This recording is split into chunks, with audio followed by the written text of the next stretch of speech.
Hey, what's going on YouTube? Explosive Boom Patterns here, back again with yet another video. And in today's video, I want to clear up some misconceptions that people have about plyometrics and about other jumping exercises. And a lot of people think that any exercise where you're jumping is a plyometric exercise, but that's not the case.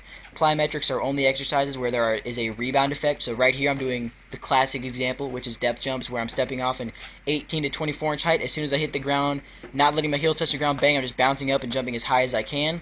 And right here we have a clip of med ball throws, which is an example of a jumping exercise and not a plyometric exercise. The reason it's not a plyometric exercise is because, as you can see, there is no rebound effect. It is just me doing a straight up vertical leap type motion.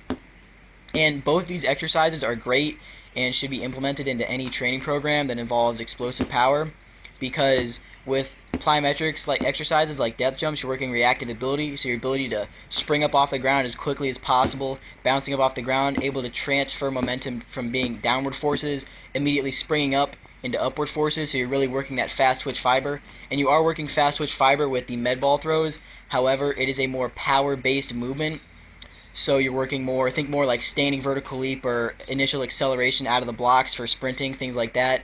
Whereas with the depth jump, you're working a lot more springiness off the ground, so think more top end speed and sprinting and running vertical leap for jumping.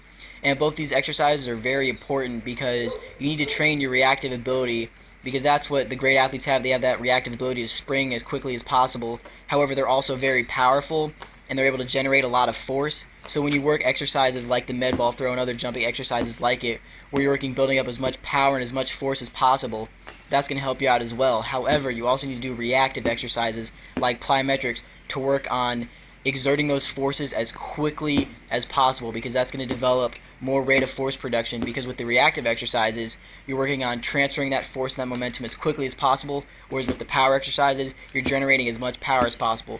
So with these two types of jumping exercises, you're able to bridge the gap and make yourself the most explosive athlete you could possibly be. Alright, hope you guys enjoyed the video. See you guys later. Peace.